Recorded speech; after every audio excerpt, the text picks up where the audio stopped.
J'espère que vous allez bien. Aujourd'hui on se retrouve dans une nouvelle vidéo lecture. Ma bibliothèque fait vide derrière moi puisque j'ai sorti tous les livres dont je vais vous parler dans cette vidéo. Je sais pas vous mais en ce moment j'ai trop du mal à regarder des longues vidéos sur YouTube. Donc je vais essayer de synthétiser tout ça. Je me suis munie de mon meilleur ami, c'est-à-dire mon carnet de lecture. À l'heure où je vous filme on est le 20 juillet. Donc on va dire que c'est un bilan lecture de janvier à juillet. Et fin d'année je vous ferai de août à décembre comme je l'avais fait l'année dernière. L'objectif aussi c'est de vous donner mon classement à mi-année, donc mon top 5 de mes meilleures lectures. Ça va être très compliqué parce que effectivement j'ai eu beaucoup de coups de cœur depuis le début d'année avec des très belles sorties. Si vous avez suivi aussi, j'ai fait un mois de thriller en février, ce qui m'a permis de découvrir encore plus ce genre. C'était une de mes résolutions cette année. Vraiment, je m'étais dit 2026, je lis plus de thrillers et je finis mes sagas en cours. En vrai, à mi-année, je suis quand même contente de moi. Donc c'est parti pour le bilan de mes lectures. Je vais faire chronologiquement comme d'habitude et j'attends bien sûr vos avis en commentaire. On commence par une de mes autrices préférées, c'est-à-dire Anita Higgins. Je n'avais pas lu Le Jeu des tricheurs alors que j'ai lu Le Jeu des menteurs qui est le spin-off. Je l'avais adoré. Du coup, j'ai moins aimé le tome principal de cette saga. Je lui ai mis quand même 3,5 sur 5. On est dans le milieu judiciaire donc c'est vrai que moi ça m'a tout de suite hype, mais j'aurais aimé rentrer un peu plus en profondeur dans le sujet, peut-être ajouter plus de clients à défendre, ça aurait peut-être ajouté quelques actions au livre. En fait je mets la barre haute parce que Anita Higgins j'adore tout ce qu'elle écrit, mais celui-ci c'est vrai que c'est pas mon préféré. On est sur Priam qui est mystérieux, donc le prota masculin, et Belle qui est une girl boss. À chaque fois les personnages ils ont des traits bien à eux, mais j'ai trouvé que l'histoire s'essoufflait un peu au bout d'un moment. Il y a beaucoup de smut, ça parle d'amour, d'amitié, de relations, du deuil. Bon voilà, j'ai commencé l'année en lisant ce livre et je l'ai lu en 2 semaines. Ensuite, et ça il va falloir impérativement que j'y remédie, j'ai commencé les Devilson. Sauf que j'ai acheté les 5 tomes en poche d'un coup et je n'ai lu que le tome 1. J'avais commencé le tome 2 mais j'étais partie sur d'autres lectures. Donc l'idée ce serait de reprendre le tome 2 depuis le début et d'enchaîner tous les tomes d'un coup parce que vraiment j'avais adoré l'univers. Mais en fait j'ai tout le temps des nouvelles lectures, des nouvelles sorties qui me tentent trop. Je comprends pourquoi vous me l'avez recommandé quand je vous ai demandé de la dark romance. C'est hyper addictif, c'est hyper prenant. Bien sûr la dark romance c'est des livres avec des trigger warnings. Faire attention, c'est quand même pour un public averti. Mais je comprends la hype, j'ai hâte de lire les autres tomes. Là je l'ai mis 5 sur 5, ça a été un énorme coup de cœur. Et je me suis vraiment demandé pourquoi je l'avais pas lu avant parce que j'en entendais tellement parler qu'au bout d'un moment j'avais plus trop envie de lire la saga. Je les ai trouvés sur Vinted en lot, je me suis dit c'est leur moment et au final je suis vraiment pas déçue. J'ai marqué dans mon carnet que l'histoire d'Avalon elle est prenante, surtout avec le plot twist au final qu'on apprend. On a même envie d'être à sa place. Le récit ne tourne pas autour de la romance mais de famille, d'amitié et de valeurs. Je me suis pas ennuyée une seule fois, c'est fluide et addictif. Voilà, j'ai quand même marqué qu'on retrouvait bien les codes de la dark romance. Je l'ai lu en 3 jours. Voilà, donc très hâte de continuer la suite. Ensuite, alors là c'est une de mes sagas préférées et c'est le cas de beaucoup de personnes. Elle va être adaptée en série ou en film, je ne sais pas. Je parle bien évidemment des Windy City, donc là c'est le tome 2. Pour le moment c'est mon préféré de la saga, je suis actuellement sur le 4ème tome, on y reviendra à la fin de la vidéo parce que c'est ma lecture actuelle. Pour ceux qui savent pas, c'est des tomes indépendants parce que c'est des personnages différents, mais en fait les personnages ont tous un lien entre eux. Du coup je trouve ça bien de pouvoir les lire dans l'ordre. Il y a tous les éléments pour créer une belle romance, donc des protas blessés par leur passé, une coloc, le milieu du sport et une fin de family. C'est une romance douce et addictive qui fait du bien et qui interroge sur ce qui compte vraiment. Donc je vous recommande Les Yeux Fermés, ça a été également un 5 sur 5, donc un coup de cœur. Pour moi quand je mets 5 sur 5, ça équivaut à un coup de cœur. C'est pas le niveau 5 sur 5 et ensuite le coup de cœur. Pour moi quand c'est la note maximale, c'est vraiment un coup de cœur et c'est avec eux que je vais pouvoir faire mon classement de mi-année. Ensuite, parce que vraiment en janvier, au début j'étais un peu lente et ensuite je les ai tous enchaînés. J'ai lu celui-ci, c'est Ces mots que nous taisons. J'avais envie de le lire parce que ça s'apparente un petit peu à Grey's Anatomy dans le sens où on est dans le milieu des hôpitaux, le milieu médical avec toutes les actions et en même temps les relations entre collègues. Donc je l'ai lu en 3 jours, vraiment lui je l'ai dévoré. Je lui ai mis 3,5 sur 5. Moi ce que j'ai bien aimé c'est le côté Rivals to Lover et le fait que les protas ils vont guérir ensemble par rapport à leur passé, mais il faut avoir le cœur accroché, très axé psychologie, santé mentale et notamment du deuil. Franchement il y a des moments qui étaient vraiment pas faciles à lire dans celui-ci. J'avais envie d'avoir le fin mot de l'histoire, l'issue et ce côté là est vraiment addictif, donc j'ai trouvé ça hyper réaliste et cohérent. Je sais pas pourquoi je l'ai mis que 3,5 sur 5 parce que là dans mon avis il n'y a pas de choses négatives. Je pense que c'est parce que je suis pas forcément hyper à l'aise avec ce style de lecture étant donné que c'est pas une lecture qui est facile et légère à lire, vous voyez. Je lirai pas de la romance comme ça tout le temps, mais je trouve que c'est sympa aussi d'avoir des histoires plus réalistes comme ça. Et du coup j'ai enchaîné avec le spin-off puisqu'il est sorti début d'année. Je l'ai lu en collaboration avec Hugo, ça ne change rien à mon avis mais je le précise. Et lui par contre je l'ai préféré au tome 1 et lui par contre je l'ai préféré au volet principal. Je lui ai mis 5 sur 5, ça a été un coup de cœur et je l'ai lu en un jour. Vraiment lui je n'ai pas chômé, pourtant c'est une brique. Mais en fait je sais pas, je me suis vraiment attachée aux deux protas, donc on va suivre Eugénie et Alfie. Les personnages sont attachants, une très belle morale sur le fait de guérir seul et de savoir affronter son passé encore une fois. L'ambiance de l'hôpital influence le côté réaliste du livre, on peut s'identifier facilement aux personnages. Les chapitres sont courts et du coup ça aide à lire rapidement le livre. Ce livre ferait un très bon film entre urgence, action, romance, démons du passé à affronter, amitié et guérison. Je vous le recommande honnêtement les yeux fermés. Vous n'êtes pas obligé d'avoir lu le volet principal pour lire les spin-offs à chaque fois, ça c'est vraiment des choses indépendantes. Et je l'ai pas précisé mais c'est vrai que pour ce genre de vidéo, pour pas qu'elle soit trop longue, je préfère vous dire directement ce que j'en ai pensé plutôt que de vous raconter à chaque fois le résumé du livre. En plus j'explique trop mal. Donc si jamais il y a un livre qui vous intéresse, n'hésitez pas à aller voir la 4ème de couverture, sachant aussi que je le fais de plus en plus, mais ça m'arrive de sélectionner un livre sans lire le résumé, du coup d'être vraiment prise dans l'histoire. Je trouve que c'est vraiment ce genre de lecture qui peut nous surprendre le plus. Encore une dark romance, et j'ai lu Sympathy for the Devil. J'avais déjà lu pas mal de livres de cette autrice. À chaque fois il y a beaucoup de smut, c'est pimenté, on sait à quoi s'en tenir. Là je lui ai mis 4,5 sur 5 et pareil je l'ai lu en un jour. Je l'ai lu début février. Clairement l'histoire est hyper atypique, c'est de la dark romance, mais d'un autre côté les personnages c'est des green flags, mais c'est surtout l'ambiance générale du livre qui va être sombre. Je vais pas vous dire de quoi ça va parler exactement parce que du coup ça spoil une partie de l'intrigue et je trouve ça dommage. J'ai mis qu'il était addictif et puissant, on plonge très vite au cœur du suspense, tout est sous tension. C'est bien plus qu'une romance mais bien un questionnement profond et certaines scènes ont été très dures à lire. Je me souviens plus spécifiquement lesquelles. Ah si c'est bon je sais, en fait je me rappelle. On est sur un Rivals to Lover mais je trouve que c'était très bien tourné et on va être aussi sur une enquête. Je vous le recommande les yeux fermés, franchement on l'a vu passer de partout mais je trouve qu'il vaut sa hype et d'ailleurs j'ai le tome 2 vu que c'est une duologie qui m'attend sagement dans ma pile à lire. Du coup on va rester sur la même autrice. À la période de la Saint-Valentin j'ai lu 7 romances que j'ai dévorées également en 3 jours. Vraiment début d'année j'avais un rythme de lecture, je ne sais pas comment je faisais. C'est un poche mais honnêtement il fait plus de 600 pages. Là on va être sur une romance universitaire. Je lui ai mis 3,5 sur 5 et la vraie question c'est jusqu'où sommes-nous prêts à aller pour se venger. Ce qui m'a perturbée dans ce livre c'est qu'on s'attache vite aux personnages mais en même temps j'ai été incapable de dire si j'étais ok avec leur choix pendant tout le long du livre. C'est des personnages et notamment Ava Rose, la prota féminine elle est vraiment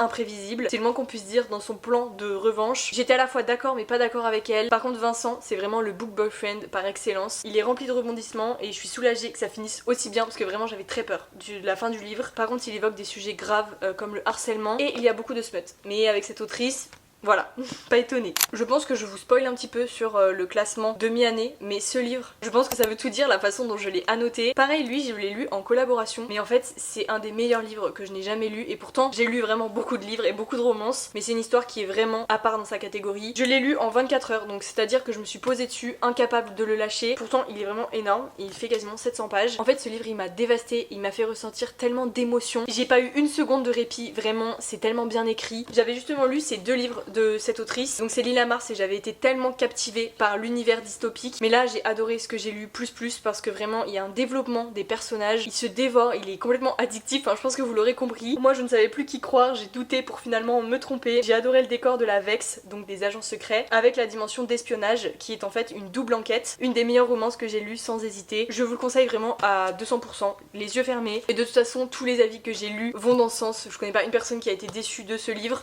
il met tout le monde d'accord. Ensuite on rentre dans ma période thriller. J'ai lu La locataire de Freda McFadden, on l'a vu passer de partout. Il faut savoir que vraiment les livres de Freda, je leur ai tous mis entre 4 et 4,5. J'arrive pas à déceler lequel est mon préféré. Celui-ci je l'ai trouvé vraiment bien. Par contre j'avais deviné l'intrigue pour une fois. Je l'ai lu en 3 jours et comme d'habitude hyper addictif. Enfin c'est vraiment la plume de Freda. Ce que j'ai aimé c'est le point de vue masculin pendant les 2 tiers du livre. Ça change et c'est vrai que c'était très réaliste. Ce que j'ai moins aimé c'est le tout dernier chapitre parce que je m'attendais à un autre plot twist tellement je suis habituée à sa plume. J'ai adoré, tous les détails sont importants, tout a un sens. On est vraiment sur un thriller psychologique. C'est le genre de livre qui peut vous faire sortir d'une panne de lecture, qui se lit sur un week-end. Ensuite j'ai lu Lui et moi. J'avais beaucoup d'espoir parce que j'avais trop hâte de regarder la série. J'ai d'abord lu le livre et en fait j'ai préféré la série. Ça c'est vraiment très rare parce qu'en général les adaptations sont toujours moins bien que les œuvres littéraires. Mais là le livre était un peu chiant. En vrai je vais pas mentir, je lui ai mis 3 sur 5. On est sur un thriller psychologique, une small town, donc vraiment l'ambiance générale du livre j'ai beaucoup aimé. Mais en fait je suis pas rentrée dans l'histoire tout simplement. J'ai trouvé ça long, morbide et le plot twist complètement tiré par les cheveux, même dans la série du coup. Et j'avoue que la complexité du plot twist m'a un peu embrouillée. Voilà, celui-ci c'est un non, vraiment. Alors par contre celui-ci c'est un oui, c'est Mens-moi à l'oreille. Je lui ai mis 4,5 sur 5. J'ai trouvé ça génial parce qu'en fait ça va être un podcast. Donc c'est-à-dire que on va retracer toute l'histoire d'un meurtre à travers un podcast. C'est l'histoire de Lucy qui est accusée d'avoir tué sa meilleure amie. Et depuis le drame, Lucy elle est partie s'installer à Los Angeles pour prendre de la distance. Et au final un jour elle revient dans la petite ville et elle va faire la rencontre de Ben qui est un podcasteur qui va lui dire je t'invite sur mon podcast, on va démêler l'enquête ensemble. Encore une fois quand j'explique ça a l'air toujours nul mais moi j'ai vraiment passé un très bon moment. Le fait que l'histoire soit racontée par les personnages en format podcast, j'ai adoré vraiment. C'est atypique, immersif et addictif. Je m'attendais pas à cette fin, vraiment le plot twist il est cohérent, je l'avais pas vu venir. Ce que j'ai bien aimé c'est qu'il est bourré d'humour et pour un thriller ça fait du bien. J'ai beaucoup aimé les personnages en fait et l'ambiance générale du livre. Il se lit très vite donc je peux que vous le conseiller si vous aimez les thrillers. Ensuite on a celui-ci que j'ai prêté à une copine. Bon alors lui il était un peu controversé, c'est soit on aime pas, je ne sais pas pourquoi. Moi j'ai adoré, J'ai lu beaucoup d'avis négatifs dessus, ou d'avis un peu mitigés, mais en fait j'ai trouvé que c'était un peu la plume de Freda, dans la manière dont tout était ficelé. J'ai trouvé l'intrigue bien construite, on est plongé dans une véritable enquête familiale, on imagine le pire, plus on s'approche de la vérité. C'est vrai que moi je suis totalement la cible pour ce genre de livre, et c'est rare, mais j'ai quand même dit que je comptais le relire un jour, parce que vraiment j'ai adoré, j'ai passé un trop bon moment à essayer de tout recoller. J'ai bien aimé le fait qu'il y ait des lettres laissées comme ça au fur et à mesure. Je trouve que l'enquête du coup globale est vraiment hyper bien ficelée. J'ai adoré, honnêtement un des meilleurs thrillers que j'ai lu. Je lui ai mis 5 sur 5. Donc lui aussi il est un peu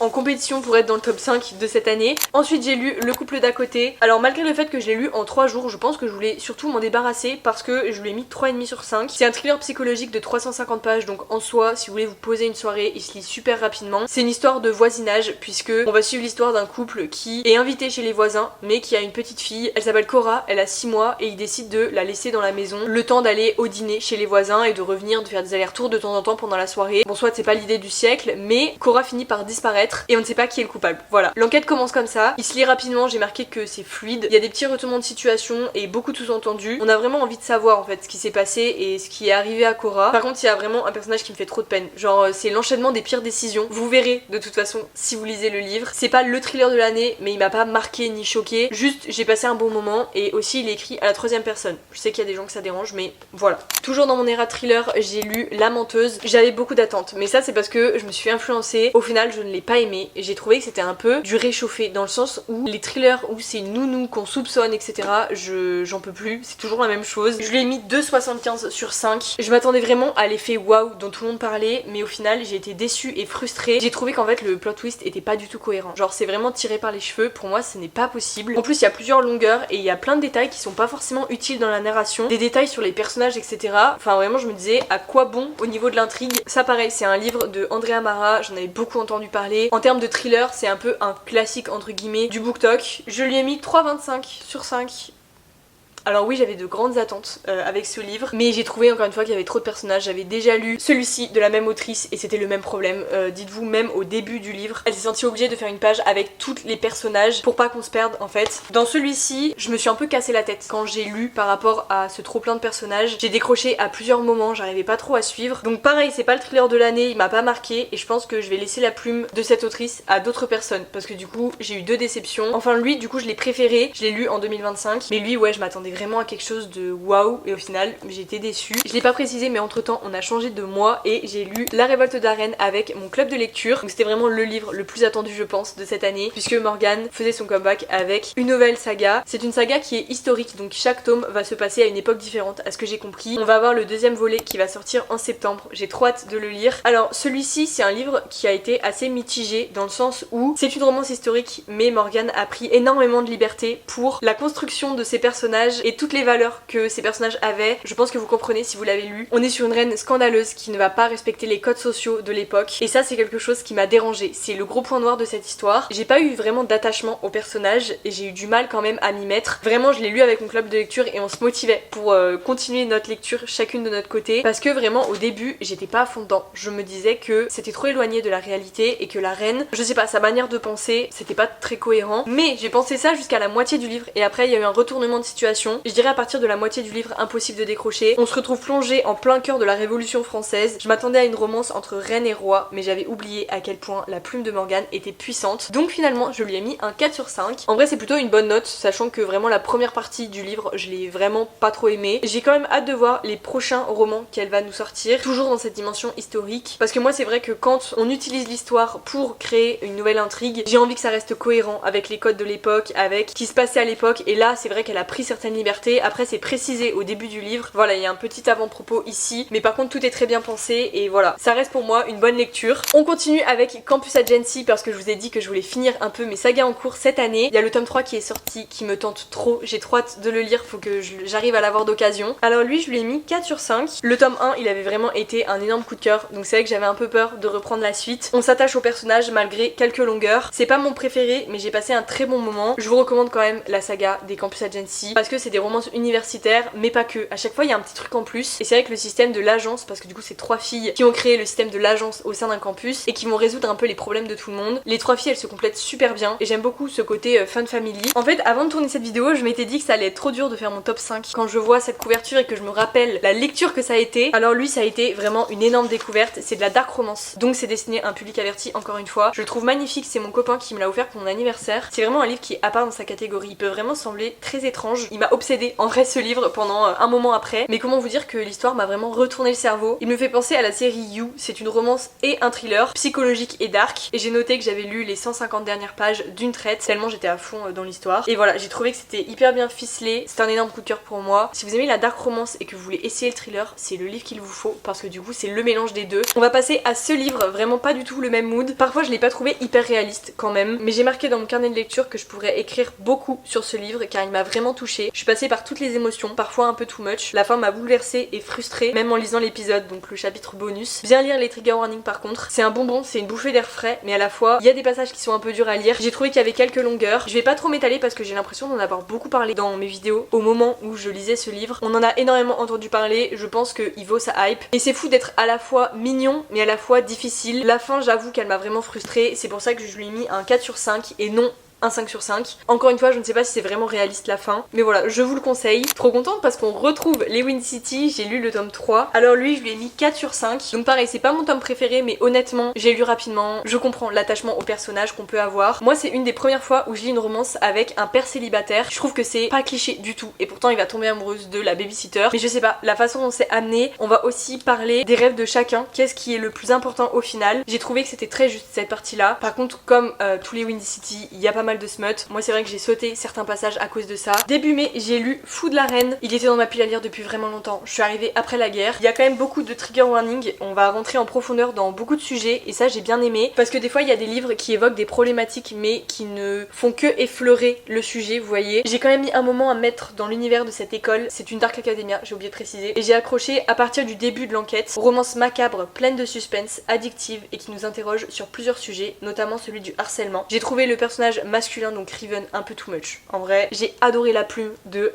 Quentin Jarnoux. C'est la première fois que je lisais un de ses livres. J'ai adoré. Vraiment, c'est fluide, c'est poétique, c'est beau. Voilà, vraiment, j'ai adoré sa plume. Je lui ai mis 3,75 sur 5. Il y a le spin-off qui sort en septembre, donc je verrai si je le lis. J'adore la couverture, le monde des échecs, etc. Mais c'est vrai que selon moi, avec ce que j'ai l'habitude de lire et ce que j'aime dans les livres, ça ne peut pas être un coup de cœur. Je pense par rapport aux personnages, et c'est quand même des sujets très durs. Donc voilà, j'ai quand même bien aimé tout ce qui est esthétique de cette Dark Academia. Rien à voir, on va parler de Taylor Jenkins Reid. J'adore cette autrice, c'est une de mes autrices préférées. Donc là on est sur le livre Les vrais amours et je trouve que l'intrigue est folle. C'est-à-dire qu'on suit Emma qui va tomber amoureuse de Jess. Ils passent une partie de leur vie ensemble, ils décident de se marier jusqu'au jour où Jess il a un accident et qu'il est présumé mort. Du coup on va la suivre un peu dans son deuil et aussi dans sa reconstruction d'une certaine façon puisqu'elle va refaire sa vie et se fiancer à quelqu'un d'autre. Et un jour son mari présumé mort va la rappeler, il va lui dire je suis en vie, on vient de me retrouver. Et j'ai adoré, vraiment j'ai adoré l'histoire. Déjà l'intrigue, je trouve que c'est hyper atypique. Je l'ai lu en 24 heures, il se lit super vite. Comme d'habitude j'ai apprécié la plume et les leçons de vie que Taylor nous enseigne. Et moi j'ai vraiment l'impression de regarder un film à chaque fois que je lis un de ses romans. Moi je sais pas quel choix j'aurais fait à la place d'Emma et je savais vraiment pas l'issue de son histoire, genre quel choix elle allait faire. Je recommande les yeux fermés et j'ai adoré la dimension de oui la vie change et on change en cours de route nous aussi. Je peux que vous le conseiller comme tous les livres de Taylor. Alors ça c'est pas du tout original, je me suis lancée dans la saga des Off Campus. Je ne les avais toujours pas lus alors que je suis fan des romances universitaires. Forcément je l'ai commencé pour la série qui est sortie sur Prime. C'est sûr que vous en avez entendu parler à moins de vivre dans une grotte. Donc j'ai lu le premier tome en même temps de regarder la première saison. J'ai bien aimé l'adaptation. Je trouve que vraiment elle colle parfaitement au livre. Et je trouve que toutes les petites libertés créatives donnent vraiment quelque chose de plus. Donc pour moi ça a été un 5 sur 5. J'ai toujours pas lu les autres tomes. C'est fluide, drôle, les personnages sont attachants et vraiment Garrett Graham, voilà, un book boyfriend. La série est cohérente avec le livre même s'il y a quelques détails du coup qui vont changer et j'ai trop hâte de lire la suite. Je pense que je vais prendre les prochains tomes sur Vinted. J'aurais pu tout enchaîner mais finalement j'avais déjà tellement de livres à lire et c'est le cas actuellement dans ma pile à lire que je me réserve la suite pour plus tard, peut-être fin d'année, début 2027. Mais en tout cas ça se lit super vite, vraiment. Si vous voulez une bonne romance universitaire,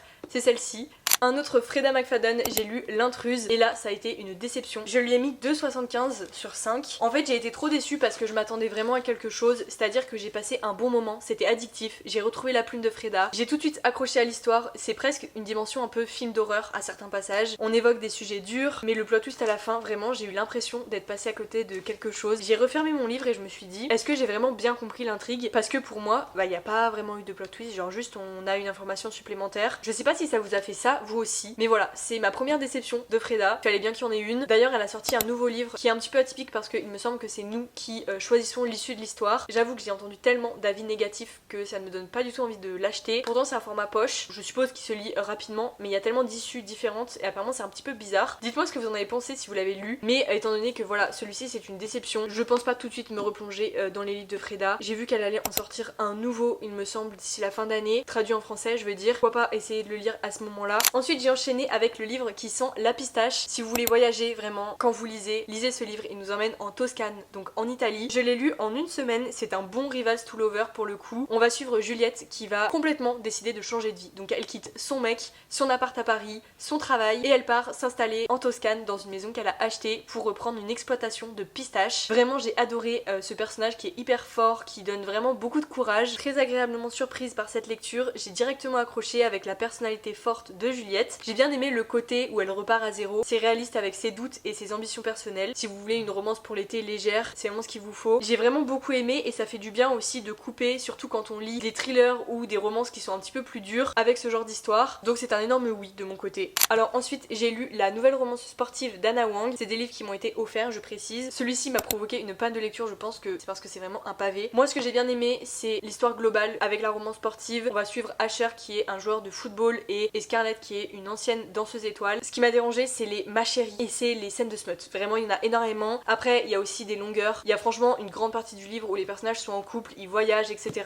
Il n'y a pas vraiment de trucs en plus, vous voyez. Je pense qu'il aurait fallu ajouter de l'action ou alors le raccourcir. J'ai trouvé qu'il ressemblait un peu au Windy City et je pense que cette saga ça va être le cas parce qu'on va suivre un sportif à chaque fois. Je sais pas, je trouve que c'est un peu le même mood. Par contre on nous tease bien le tome 2 donc j'avais très hâte de le lire. Lui je lui ai mis 3 sur 5, c'est pas non plus une énorme déception. J'ai bien aimé la romance, elle est mimi mais vraiment trop de longueur. Lui je lui ai mis 3,5 sur 5, je l'ai préféré. On va suivre Vincent qui va tomber amoureux de Brooklyn, la fille du coach, donc c'est un amour interdit. Ça va être aussi une colocation, donc en fait j'ai préféré les tropes vraiment de ce roman. Je l'ai lu beaucoup plus vite, j'ai bien aimé la colocation et les thèmes familiaux abordés. J'aurais aimé que l'enquête soit plus présente dans l'intrigue. C'est vraiment le truc qui aurait pu être développé parce qu'en fait Vincent dès le début il va recevoir des menaces et j'aurais aimé qu'on en sache un petit peu plus sur le dénouement de l'enquête, les principaux suspects, etc. Alors que là on sait vraiment à la toute fin qui est le stalker fou. Voilà, ça aurait pu être approfondi, ça aurait pu ajouter un petit peu quelque chose au livre. Je l'ai bien aimé mais encore une fois c'est pas non plus un coup de cœur, c'est pas la saga de l'année. Je sais même pas s'il va y avoir d'autres tomes mais voilà, je suis pas sûre de continuer la saga. C'est bien mais sans plus, c'est pas les romances de l'année. Et enfin le dernier livre que j'ai lu, c'est un thriller qu'une abonnée m'a recommandé. Je l'ai adoré, je l'ai lu sur la plage. C'est une télé-réalité en fait qui va mal tourner parce que déjà les candidats sont sélectionnés de manière un petit peu étrange. On va en savoir plus vers la fin du livre mais déjà on a une journaliste qui va s'infiltrer parmi les candidats et c'est une émission de télé-réalité qui est diffusée en direct 24 heures sur 24. On apprend au début du livre qu'il y a eu un meurtre, il y a une fille qui est retrouvée dans la piscine. Moi j'ai trouvé qu'on rentrait direct dans l'histoire. Ce que j'aime bien c'est qu'on a plusieurs points de vue qui nous permettent un petit peu d'avoir notre propre idée. J'avais deviné une partie du plot twist mais je m'attendais pas à ce que ce soit à ce point là. C'est un roman addictif très axé sur la psychologie humaine. J'ai trouvé que c'était vraiment différent des autres thrillers, très bien ficelé, impossible de s'arrêter et c'est vrai que l'enquête du meurtre en parallèle de ce qui se passe à la villa ajoute un énorme élément dans l'intrigue parce qu'on va faire des bonds dans le passé et dans le présent. Il m'a vraiment aidé à sortir de ma panne de lecture. C'est pour ça que j'aime trop écouter vos recommandations parce que celui-ci, énorme coup de cœur. Maintenant je vais vous parler de mes 2 lectures actuelles et ensuite je ferai mon classement. Alors celui-ci il me reste tout pile 100 pages. Je ne sais pas exactement comment ça va se finir, j'attends de voir la fin mais pour moi c'est vraiment mon deuxième préféré je pense de la saga. Les personnages sont hyper attachants et surtout Isaiah qui est le petit frère de Kai. Donc Kai c'est le tome 3. Je l'aime trop, il est trop chou mais en même temps il a tout un côté de sa personnalité qu'on sous-estimait dans les autres tomes. L'histoire avec Kennedy est incroyable parce que du coup ça commence où lui il est en crush sur elle depuis plusieurs années maintenant mais elle pense que c'est une blague, que c'est un mec lourd comme les autres. Elle fait de la médecine sportive et lui c'est un joueur de l'équipe. Et un jour, alors qu'elle ne se fiance plus, ils vont se marier tous les deux à Las Vegas. Voilà, le livre commence comme ça. J'ai pas encore rédigé mon avis dessus, mais on traite vraiment énormément de sujets dans ce livre. On rentre vraiment en profondeur dans la psychologie des personnages. Je l'ai commencé il y a même pas une semaine et pourtant j'ai pas vraiment le temps de lire en ce moment. Pour une histoire comme ça, j'ai envie de dire, on trouve toujours le temps de lire. C'est une histoire qui est belle, qui est pleine de belles valeurs aussi. C'est comme le tome 3, j'aime bien quand on parle des différents choix qui s'offrent à nous au niveau de la carrière. Et je sais pas, le fait que Kennedy elle se bat aussi pour être respectée sur son lieu de travail en tant que femme. Et également j'ai commencé celui-ci en parallèle, donc c'est d'un Taylor Jenkins Reid. Encore une fois, celui-ci j'ai un peu de mal à rentrer dans l'histoire pour le moment puisque on va parler de la NASA, l'exploration spatiale, et c'est un sujet qui est fascinant mais je m'y suis jamais vraiment intéressée, vous voyez. Donc je pense que c'est le temps que je rentre un petit peu dans l'histoire. Là j'en suis vraiment au début où, à ce que j'ai compris, une mission a mal tourné et des personnages de l'équipage sont présumés morts et on retourne dans le passé pour comprendre un peu les liens entre tous les personnages. Voilà, j'en sais pas plus pour le moment parce que je regarde jamais la 4ème de couverture avec Taylor, j'aime être surprise par l'intrigue et par la tournure des choses. Maintenant pour terminer cette vidéo, je vais vous faire mon classement. En 5ème place, je vais mettre la saga des Devilson, du moins le tome 1 vu qu'il faut que je la continue. J'ai trouvé ce livre tellement prenant, je pense qu'il mérite bien la 5ème place. Ensuite je vais mettre La Villa justement, c'était tellement un thriller qui sortait de ce que j'ai l'habitude de lire. En plus je le lis en plein été, je trouve que c'est vraiment parfait. Le fait qu'il y ait plusieurs points de vue aussi de l'histoire, encore une fois je vous le conseille. En 3ème place je vais mettre le tome 2 de la saga Windy City. Pour moi ça a vraiment été un énorme coup de cœur. Je l'ai lu hyper rapidement et en fait les personnages, quand on parle d'eux dans les tomes d'après, je sais pas, ils sont hyper attachants. J'aime trop leur manière de penser, leur manière d'être et juste leur histoire est hyper belle. Je ne peux pas ne pas le mettre dans ce classement. Ensuite en 2ème place je vais mettre celui-ci parce que vraiment encore une fois je l'ai adoré. Je trouve qu'il est hyper atypique entre la dark romance et le thriller psychologique. Le retournement à la fin est vraiment, je sais pas, ça rajoute vraiment quelque chose. C'est très bien ficelé, je vous invite à le lire mais par contre attention au trigger warning encore une fois. Et en plus vu que c'est pas moi qui ai choisi ma lecture mais mon copain, je trouve que c'est encore mieux parce que j'avais pas d'attente et j'ai été extrêmement surprise. Il y a pas trop de suspense pour la première place mais du coup je vais mettre celui-ci, donc le roman de Lila Mars. Si vous ne l'avez toujours pas lu, je ne sais pas ce que vous attendez, j'espère que je vous aurai convaincu de pouvoir le lire. En tout cas je vais m'arrêter là pour cette vidéo, j'espère vraiment qu'elle vous aura plu. J'ai essayé de faire en sorte qu'elle soit la plus complète possible. J'ai beaucoup parlé, de toute façon on se retrouve début janvier pour que je vous fasse la deuxième partie de cette vidéo avec mon classement annuel. Je trouve ça trop bien d'avoir un carnet de lecture, je peux que vous encourager à noter vos lectures, au moins les avis et les réactions à chaud. Ça permet aussi d'avoir un petit suivi et vous aussi de savoir quelles sont vos meilleures lectures. Je trouve que c'est vraiment bien d'avoir une trace en fait de ce qu'on lit. J'ai lu énormément par contre depuis ce début d'année parce que 30 livres en 6 mois c'est absolument énorme. Je sais pas ce sera quoi du coup mon score à l'année. J'ai pas d'objectif de livre en particulier pour l'année complète, vraiment je lis au feeling. Par exemple là au mois de juin j'ai lu 2 livres et voilà, c'est normal. On a tous un travail, une vie à côté donc c'est normal de pas toujours prioriser la lecture. En tout cas j'espère que je vous ai donné envie de lire. Si la vidéo vous a plu n'hésitez pas à la liker et à vous abonner, ça fait toujours plaisir. Et nous on va se voir bientôt dans une prochaine vidéo.